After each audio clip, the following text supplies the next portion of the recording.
우샤인 볼트라는 선수가 운동장에서 혼자 달릴 경우에 좋은 기록이 나오겠습니까? 요즘 야당의 존재감이 매우 미약합니다. 이런 상태에서 여당이 좋은 성적을 낼 수 있겠습니까?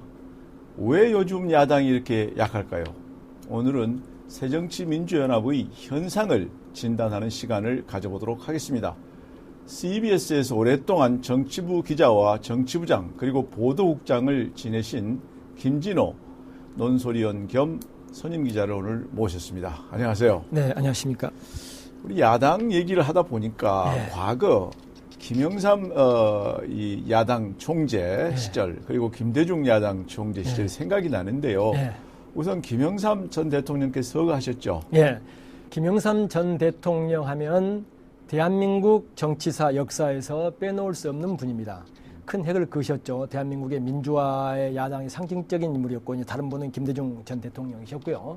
박정희 전두환 시대를 거치면서 가장 치열하게 투쟁과 싸움을 벌였던 대한민국의 두 명의 정치 지도자, YS, DJ. 그분들이 야당의 대표자 역할을 할 때 야당은 강했죠. 강력했죠. 사실 당시 김대중, 김영삼 두 분의 야당의 정치 지도자가 뭘 한 가지를 반대를 하면 서슬퍼렇던 박정희 전두환 정권도 함부로 어찌하지 못했던 그런, 다시 말해서 김영삼 전 대통령이 체류탄을 맞아가면서 87년 이제 그 60 민주항쟁의 시청에 앞에 나왔지 않습니까? 그때 끌려가면서도 이 땅의 민주화는 이루어진다. 그래서 어찌할 수 못했거든요. 그리고 결국 이제 민주화가 됐는데 그런 정치 지도자들이 계셨던 시절과 지금과 비교해 보면 지금의 과연 야당은 과연 지금 야당 어떻습니까? 지금 야당은 물론 시대가 그때 독재 정권 시절도 아니고 군사 이제 쿠데타에 의한 정권을 잡았던 그런 시절이 아니기 때문에 직접 한거가 사실 할 수 있는 그런 사안들이 별로 없습니다. 다만 민생과 국민을 위해서 할 수 있는 사실 사안들이 많거든요. 우리가 일례로 말한 일자리, 그리고 서민들의 삶, 다시 말해서 청년층의 실업 문제 등을 해소하기 위해서 야당 지도부가 몸과 마음을 던진다면 최소한 정부가 그 어떤 국정 아젠다, 국정 과제보다도 먼저 추진할 수 있었을 텐데 지금의 야당 모습은 그런 모습과는 거리가 멀지 않냐. 대표적으로 세월호, 또 메르스 이런 거는 우리 국민의 보건과 안전이라는 의미에서 매우 중요하거든요. 이것을 아주 건설적인 국민 모두에게 도움을 주는 방향으로 야당이 이끌어갈 수 있었어요. 전혀 못했죠. 사실 세월호 협상 때 세월호 특별법을 제정하기 위한 당시 여당과 야당이 일단 법이 협상이 이루어졌습니다. 작년 7월 달이 8월 달이었는데 9월까지 계속됐죠. 그때 이제 박영선 당시 새정치민주연합 원내대표가 이완구 당시 새누리당 원내대표와 1차, 2차 협상을 벌여서 협상안을 만들었습니다. 그런데 그걸 야당이 걷어찼지 않습니까? 그러면서 이제 박영선 원내대표의 협상이 잘못됐다 해가지고 퇴진운동도 벌였지만 결국 그 일 등으로 해서 박영선 원내대표가 이제 물러났습니다. 그런데 9월 달에 이루어진 그 뒤 우윤근 새정치연합 원내대표와 새누리당 이완구 원내대표의 세월호 특별법 합의문을 보면 별로 다른 게 없습니다. 야당이 지금 문제가 뭐냐 그러면 내부 투쟁과 내부의 트집 잡기, 흠집 내기가 너무 심해져 있습니다. 그러니까 야당에 이제 계파가 많다고 그러지 않습니까? 그런데 그 계파 중에서 내 편이 아니면 상대방은 나와 의견이 다른 동지가 아니라 적. 다시 말해서 같은 하늘 아래, 같은 당에서 살을 섞으며 몸을 부대끼며 정치를 할 수 없는 그런 사가시하는 그런 큰통을. 그러니까 이게 참 제가 보기에는 안타까운데 세월호 그리고 메르스 이거는 국정 운영에 큰 약점을 보여준 거거든요. 그렇죠. 이런 약점을 여당과 정부가 보여줬을 때 야당이 분명한 대안을 가지고 오히려 이 사회의 어떤 화제 또는 그 담론을 이끌어갈 수 있는 기회였단 말이에요. 근데 그걸 오히려 놓치고 그 좋지 않은 여론 상태에서도 대안 세력으로서 존재감을 못 갖춰가지고 결국 졌잖아요. 졌죠. 730 이제 재보궐선거 작년에 이루어졌던 730 재보궐선거에서 당시 새정치민주연합의 안철수, 김한길 공동대표가 11대 4로 져가지고 일단 그 책임을 지고 낙마를 했는데 이런저런 과정을 보면서 야당이 국민이 피부에 와닿는 정책 그리고 아젠다를 가지고 밀어붙이지 못한 거예요. 그러니까요. 김대중, 김영삼, 김대중, YSDJ는 야당의 모든 것을 던질 시점이다. 그러면 몸과 마음을 단식을 투쟁을 통해서라도 던져버렸지 않습니까? 그런데 지금 야당은 그걸 못하는 국민의 가려운 데를 사실 긁어주지 못하는 거예요. 그 네. 단적이네가 세월호 이후 그리고 올 봄에 일어났던 메르스 이제 그 사태 때도 그렇고 질질 끌려가는 거예요. 네, 특히 네. 뭐냐면 야당의 지도부가 특정 세력의 눈치를 보는 정치를 많이 하는 거예요. 그러니까 이거는 예. 여당 입장에서는 참 행복한 거죠. 야당이 그렇게 볼 수 있죠. 저렇게 못하니까 예. 웬만큼 못해도 괜찮지 않겠어요? 그래서 예. 야당이 지금 이러다가 큰일 나겠다. 내년에 새누리당이 180석 이상을 얻을 수 있다 하는 여론도 있지 않습니까? 지금 이제 그러기 전에 한국의 정치 지형을 간략하게 제가 언급을 네. 필요가 있겠습니다. 한국의 정치 지형은 사실 기울어진 운동량입니다. 무슨 말씀을 드리냐면 현재의 야당으로서는 대통령 선거도 총선도 참으로 이기기 승리하기 어려운 구조적인 한계를 안고 있습니다. 다시 말해서 이념적으로 야당은 진보 지향적이고 새누리당은 보수 때로는 중도를 지향하지 않습니까? 지난 2012년 박근혜 대통령 대선 때도 사실 중도 지향 경제 민주화라는 야당의 아젠다를 먼저 선취함으로써 그 표를 많이 가져갔거든요. 그렇죠. 그런데 여당은 이렇게 옷 색깔을 바꾸고 이념을 사실 바꾸는 것처럼 국민에게 다가서지만 야당은 여전히 진보의 울타리 내에서 벗어나지 못하고 있단 말이에요. 그리고 자기들의 기본적인 아젠다와 고유의 가치를 전부 여당에게 뺏기고 있는 거예요. 네. 거기다가 지역적으로는 호남을 기반으로 하고 있기 때문에 다수의 영남하고 비교가 안 되지 않습니까? 그것도 더 나아가서 야당은 지금 분열이 되어 있습니다.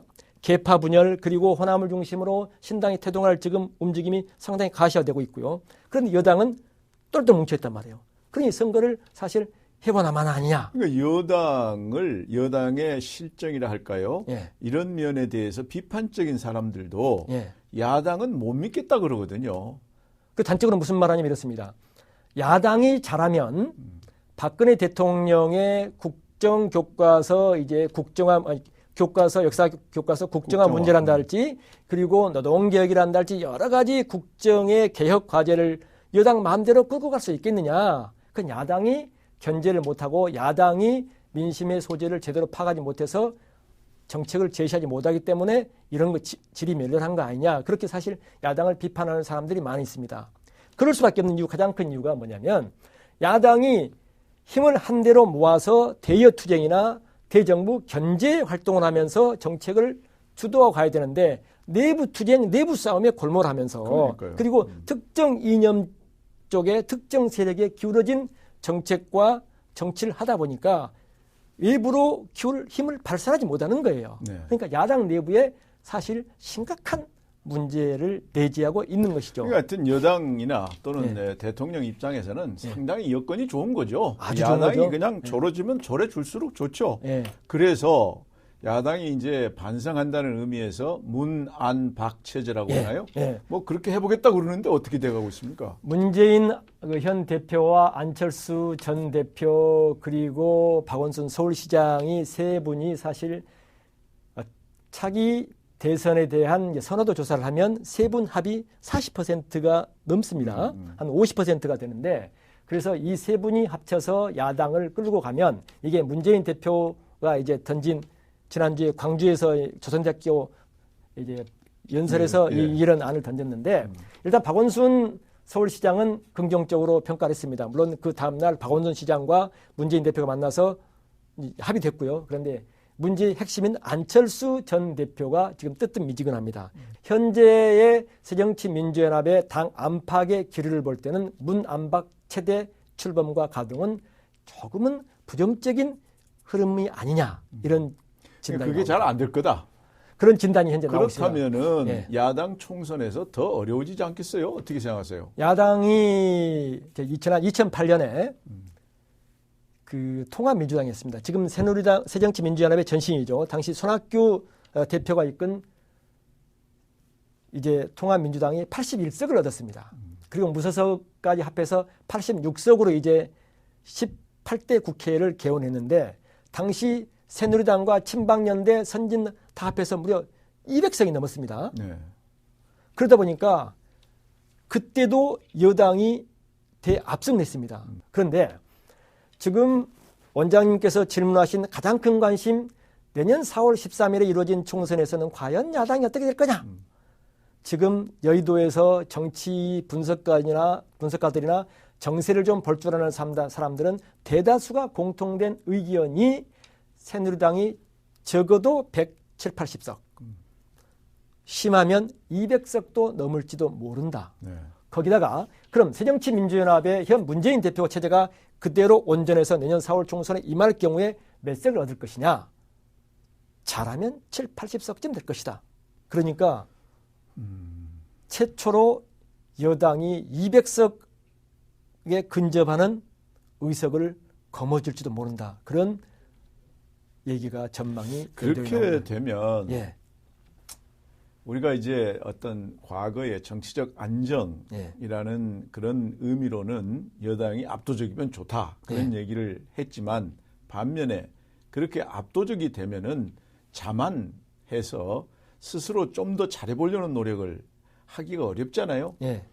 지금 현재 우리 민생 어렵습니다. 경제도 어렵습니다. 특히 경제학자이시니까 더 잘 아실 거 아닙니까? 네, 아주 어려워요. 네. 그런 상태에서 계속해서 여당이 압도적인 힘을 갖게 되면 과연 뭔가 좀 더 잘해보려는 노력이 나올 수 있겠느냐. 결국 국민이 손해 아니냐. 지금 이 오피니언 리더들이나 제가 이제 우리가 흔히 하는 말로 시쳇말로 중견 언론사 이제 기자 아닙니까?